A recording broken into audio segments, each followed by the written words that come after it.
1967ರ ಕಾಲ. ಉತ್ತರ ಭಾರತದ ಬೆಟ್ಟಗಳ ನಡುವೆ ಇರುವ ಕೈಂಚಿ ಎಂಬ ಶಾಂತವಾದ ಸ್ಥಳ. ಸುತ್ತಲೂ ಹಸಿರು ಬೆಟ್ಟಗಳು, ತಂಪಾದ ಗಾಳಿ, ಮಧ್ಯದಲ್ಲಿ ಸರಳವಾದ ಆಶ್ರಮ. ಆ ಆಶ್ರಮದಲ್ಲಿ ಕುಳಿತಿದ್ದ ಒಬ್ಬ ಮಹಾನ್ ಸಂತನನ್ನು ಭಕ್ತರು ಪ್ರೀತಿಯಿಂದ ಮಹಾರಾಜ್ಜಿ ಎಂದು ಕರೆಯುತ್ತಿದ್ದರು. ಅವರೇ ನೀಮ್ ಕರೋಲಿ ಬಾಬಾ. ಅವರ ಬಳಿ ಬರುವ ಪ್ರತಿಯೊಬ್ಬರನ್ನೂ ಅವರು ಒಂದೇ ರೀತಿಯಲ್ಲಿ ನೋಡುತ್ತಿದ್ದರು. ಯಾರಾದರೂ ತಮ್ಮ ಸಮಸ್ಯೆ ಹೇಳಿಕೊಂಡು ಬಂದರೆ ಕೇಳುತ್ತಿದ್ದರು. ಕೆಲವೊಮ್ಮೆ ನಗುತ್ತಿದ್ದರು, ಕೆಲವೊಮ್ಮೆ ಗದರಿಸುತ್ತಿದ್ದರು, ಮತ್ತೆ ಕೆಲವೊಮ್ಮೆ ಭಕ್ತರಿಗೆ ಅರ್ಥವಾಗದಂಥ ಒಂದು ಮಾತನ್ನು ಹೇಳಿ ಸುಮ್ಮನಾಗುತ್ತಿದ್ದರು. ಆ ದಿನ ಕೈಂಚಿ ಆಶ್ರಮಕ್ಕೆ ಬಂದವರಲ್ಲಿ ಒಬ್ಬರು RP ವೈಶ್. ವೈಶ್ ಅವರು ಮಹಾರಾಜ್ಜಿಯ ಭಕ್ತರಾಗಿದ್ದರು. ಆ ಸಮಯದಲ್ಲಿ ಅವರಿಗೆ ದೆಹಲಿಗೆ ವರ್ಗಾವಣೆ ಆಗಿತ್ತು. ದೆಹಲಿಗೆ ಹೋಗುವ ಮೊದಲು ಕಾಶ್ಮೀರ ಪ್ರವಾಸ ಮಾಡಬೇಕೆಂಬ ಆಸೆಯೂ ಅವರಿಗಿತ್ತು.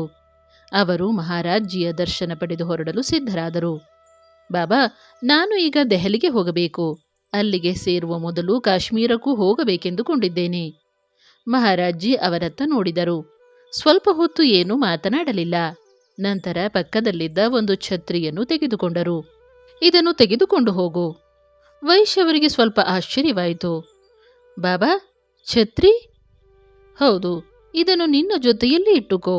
ಕಾಶ್ಮೀರದಲ್ಲಿ ತುಂಬಾ ಮಳೆ ಬರುತ್ತದೆ. ವೈಶ್ ನಕ್ಕರು. ಬಾಬಾ, ನನ್ನ ಮನೆಯಲ್ಲಿ ಈಗಾಗಲೇ ಒಂದು ಛತ್ರಿ ಇದೆ. ಇದು ಆಶ್ರಮದಲ್ಲೇ ಇದ್ದರೆ ಇಲ್ಲಿರುವವರಿಗೆ ಉಪಯೋಗವಾಗುತ್ತದೆ. ಆದರೆ ಮಹಾರಾಜ್ಜಿ ಮಾತನ್ನು ಬದಲಿಸಲಿಲ್ಲ. ಇಲ್ಲ, ನೀನೇ ಇಟ್ಟುಕೋ. ವೈಶ್ ಮತ್ತೆ ಹೇಳಿದರು. ಬಾಬಾ, ನಿಜವಾಗಿಯೂ ನನಗೆ ಇನ್ನೊಂದು ಛತ್ರಿಯ ಅವಶ್ಯಕತೆ ಇಲ್ಲ. ಮಹಾರಾಜ್ಜಿ ಮತ್ತೊಮ್ಮೆ ಹೇಳಿದರು. ಇದನ್ನು ತೆಗೆದುಕೊಂಡು ಹೋಗು. ಈ ಬಾರಿ ವೈಶ್ ಏನೂ ಹೇಳಲಿಲ್ಲ. ಛತ್ರಿಯನ್ನು ತೆಗೆದುಕೊಂಡರು. ಅವರಿಗೆ ಆ ಛತ್ರಿಯ ಹಿಂದೆ ಯಾವುದಾದರೂ ವಿಶೇಷ ಕಾರಣವಿದೆ ಎಂಬುದು ಆಗ ತಿಳಿದಿರಲಿಲ್ಲ. ಅವರು ಕಾಶ್ಮೀರಕ್ಕೆ ಹೊರಟರು. ಕೆಲವು ದಿನಗಳ ನಂತರ ಕಾಶ್ಮೀರದ ಹವಾಮಾನ ಬದಲಾಯಿತು. ಮಳೆ ಸುರಿಯತೊಡಗಿತು. ವೈಶ್ ಹೊರಗೆ ಹೋಗುವಾಗ ಮಹಾರಾಜ್ಜಿ ಕೊಟ್ಟಿದ್ದ ಆ ಛತ್ರಿಯನ್ನು ಹಿಡಿದುಕೊಂಡು ಹೋಗುತ್ತಿದ್ದರು.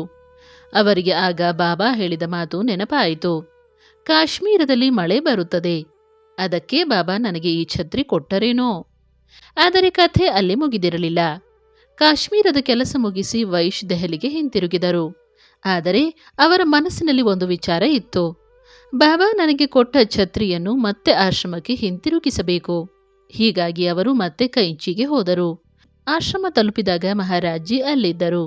ವೈಶ್ ಅವರ ಮುಂದೆ ಹೋಗಿ ನಮಸ್ಕರಿಸಿದರು. ನಂತರ ಕೈಯಲ್ಲಿದ್ದ ಛತ್ರಿಯನ್ನು ಮುಂದೆ ಇಟ್ಟರು.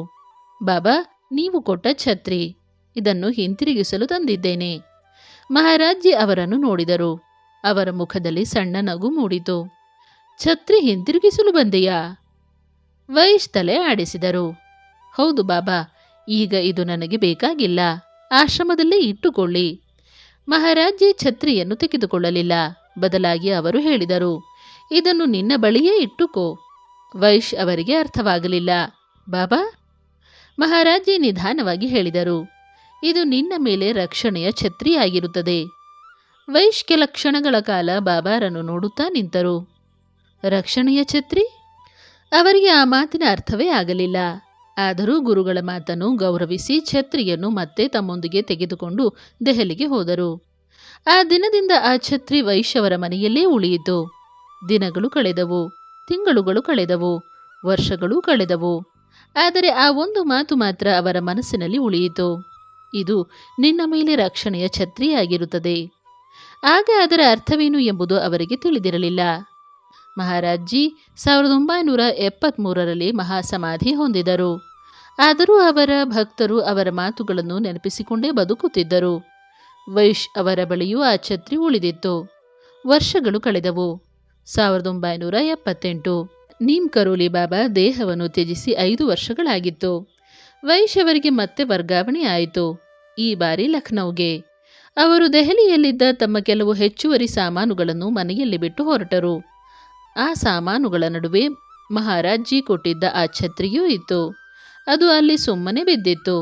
ವೈಶ್ ಅವರ ಜೀವನದಲ್ಲಿ ಮಹಾರಾಜ್ಜಿ ಕೊಟ್ಟ ಆ ಮಾತಿನ ಅರ್ಥ ಇನ್ನೂ ಅವರಿಗೆ ಗೊತ್ತಿರಲಿಲ್ಲ. ಇದು ನಿನ್ನ ಮೇಲೆ ರಕ್ಷಣೆಯ ಛತ್ರಿಯಾಗಿರುತ್ತದೆ. ಆದರೆ ಒಂದು ದಿನ ಸೆಪ್ಟೆಂಬರ್ 9, ಆ ದಿನದ ಘಟನೆಗಳು ನಂತರ ಭಕ್ತರ ನಡುವೆ ಬಹಳವಾಗಿ ನೆನಪಾಗುವಂತಾದವು. ಮಹಾರಾಜ್ಜಿ ಆಗಲೇ ದೇಹದಿಂದ ದೂರವಾಗಿದ್ದರು. ಅವರ ಅಂತಿಮ ದಿನಗಳ ಬಗ್ಗೆ ಅವರ ಭಕ್ತರು ದಾಖಲಿಸಿರುವ ಸ್ಮರಣೆಗಳಲ್ಲಿ ಆ ದಿನ ಅವರು ಪ್ರಯಾಣಿಸಲು ಒತ್ತಾಯಿಸಿದರು. ಅವರ ಆರೋಗ್ಯ ಸರಿಯಿಲ್ಲವೆಂದು ಕೆಲವರು ಚಿಂತಿಸಿದ್ದರು. ಆದರೂ ಅವರು ಹೊರಡಲು ಬಯಸಿದರು.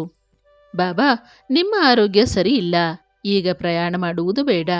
ಆದರೆ ನೀಮ್ ಕರೋಲಿ ಬಾಬಾ ತಮ್ಮ ನಿರ್ಧಾರದಲ್ಲೇ ಇದ್ದರು. ನಾನು ಹೋಗಬೇಕು.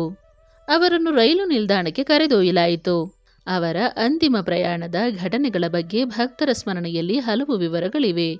ಆ ದಿನದ ನಂತರ ಮಹಾರಾಜ್ಜಿ ದೇಹವನ್ನು ತ್ಯಜಿಸಿದರು. ಆದರೆ ವೈಶ್ಯವರ ಮನಸ್ಸಿನಲ್ಲಿ ವರ್ಷಗಳ ಹಿಂದಿನ ಒಂದು ಮಾತು ಮತ್ತೆ ಮೂಡಿತು. ಇದು ನಿನ್ನ ಮೇಲೆ ರಕ್ಷಣೆಯ ಛತ್ರಿಯಾಗಿರುತ್ತದೆ. ಅವರು ಆ ಮಾತನ್ನು ನೆನಪಿಸಿಕೊಂಡರು. ಒಂದು ಸಾಮಾನ್ಯ ಛತ್ರಿ.